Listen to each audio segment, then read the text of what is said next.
I'm Bambi Francisco for Vader TV, the network for innovators. Well, recently Facebook received a valuation of $15 billion. Well, that's good news for social networks or investors in social networks. So joining me to talk about social networks and investing in them and investing across private companies is Jeremy Liew. He is a partner at Lightspeed Venture Partners. Jeremy, thanks for joining us. So Facebook valuation, $15 billion.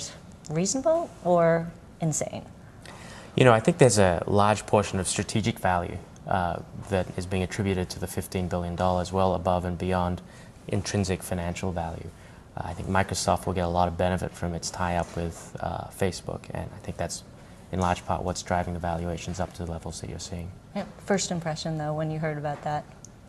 It's a great result for Facebook. It's a great result probably for some of your portfolio companies like Flixster, which you invested in earlier this year. How much do you think Flixster is worth today? 100 million, 150, 500 million? Oh, I think $15 billion is a fantastic number. 15. No, I mean, I think people are building value in different ways, and it's hard to compare one company to another. And Facebook has obviously done a fantastic job, and Flixster is also growing really nicely in a different way. When you write a lot about social networks, so let me ask you a question about Facebook. When you think about Facebook, is it, a lot of people draw these analogies between Facebook and Microsoft, Facebook being this new operating system. Do you look at it that way? Should we look at Facebook that way?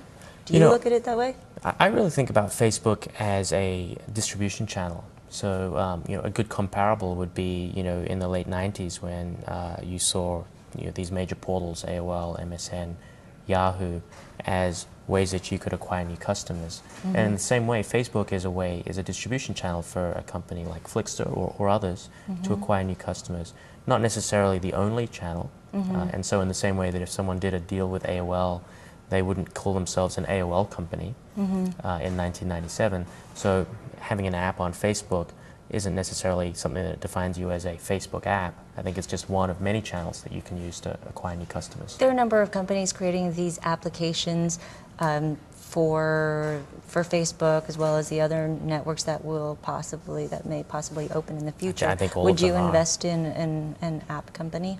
Or is I think that's exactly the point. All of these social networks are opening up. Mm-hmm. They've either announced plans or are talking about announcing plans to have some sort of platform. And to define yourself so narrowly as saying that I just want to be a Facebook app sure. sort of limits your ability to be distributed more broadly. Sure. I'm most excited about people who are looking for a lot of different ways to acquire customers, certainly through Facebook, through other social networks, through their own website, through SEO, through SEM, through social media optimization. There are a lot of different ways that you can acquire new users, and each of them I think is important to build a really robust company. Now, when you advise companies or your portfolio companies with regards to partnerships, do you tell them, you got to do the distributed, you'd have to create an application, you got to get on those networks, or focus on the traditional distribution channels, whether it be big media companies or the portals? Where should they allocate their resources? Yeah, I think it really depends on the company. So with Flixster, for example, which is a highly viral application, mm-hmm. Living inside a social network is a great place to be. There's already a social map that you can sit on top of, and people love to rate movies and recommend them to each other and read the reviews of their friends' movies as they determine which movies they want to see. So mm-hmm. that's a fantastic place for them to live. And they've grown largely through virality, both through their own site, through email, mm-hmm. as well as through Facebook. On the other hand, another portfolio company of ours is one called Mercantilla, and they sell niche goods. They've got over 200 different websites selling things from rowing machines to claw-footed bathtubs. That's not a very viral application. Mm. Just because you decide to buy a claw-footed bathtub does not necessarily influence my decision to buy a claw-footed bathtub. Yeah. And so for them, distribution is much more about search engine marketing, search engine optimization. That's interesting. And depending on if you're a commerce site, a viral site, or a content site, you're going to take different strategies. Now, getting back to Flixster, because that's just growing like a weed. 400 to 500 million unique or page views a month now.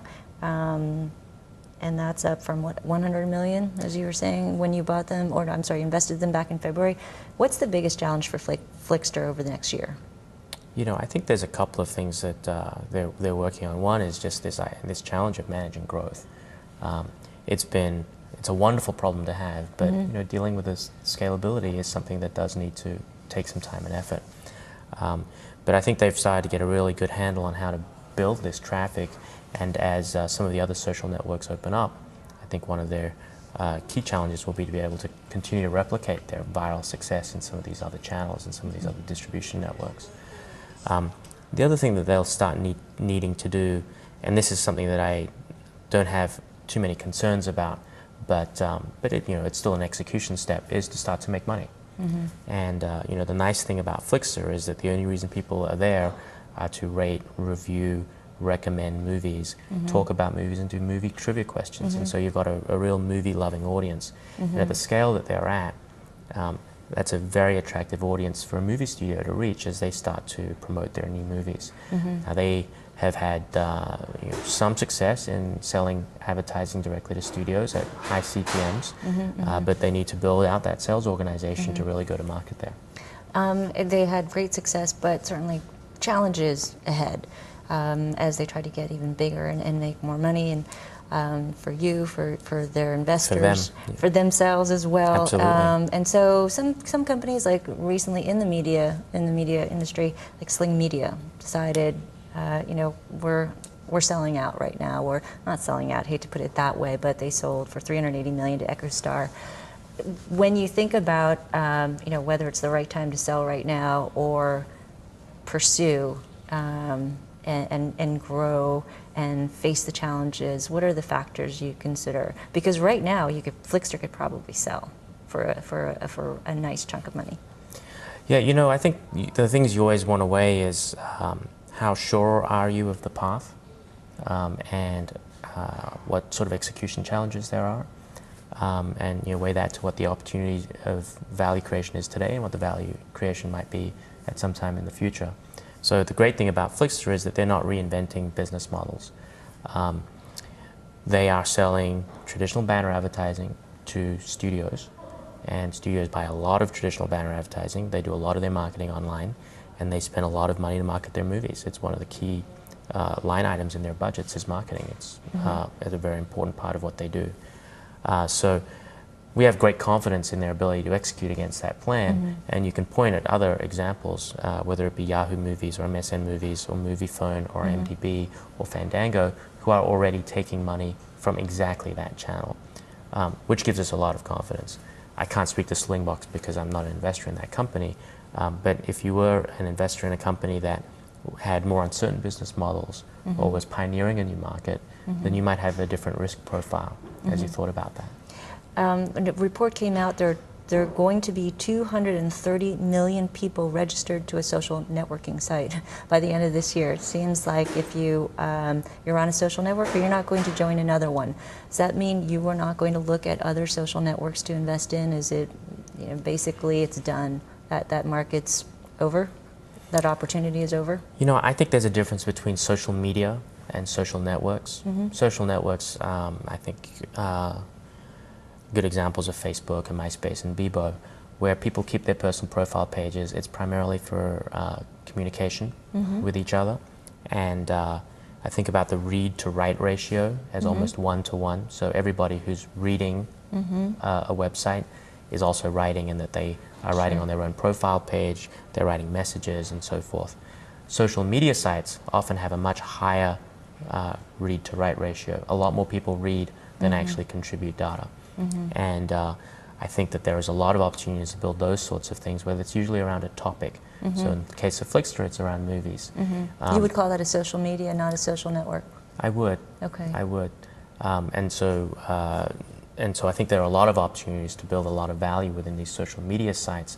I think it's harder to start a social network of the MySpace the MySpace Bebo, Friendster, Facebook model from scratch today, because it is becoming, as you point out, quite crowded. And finally, Lightspeed Venture Partners, you're on your 7th fund. You have $475 million in management. In the current fund. In the current fund. Where are you in terms of investing in that fund? Earlier, are you just starting to start spending that money?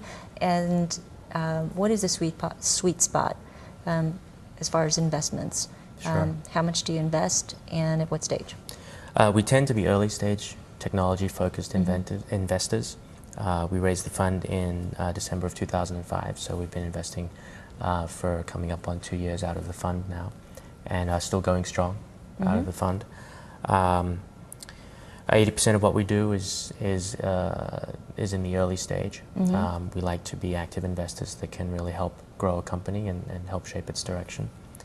We invest up and down the technology stack, from fabless semiconductors all the way through to consumer internet, and we also do clean tech investing. Okay, and you also are a very prolific writer, I have to say, on social networks. So if anyone wants to read up about social networking, Jeremy, you're an expert as well. I've been blogging at lsvp.wordpress.com for the last year or so, and on social networks, consumer internet, e-commerce, lead generation, a range of areas of interest. And you know, I found it to be incredibly refreshing, and helps me concentrate my thoughts on what we're seeing. It's exciting times. Yeah, it's very helpful for those in the industries you're covering.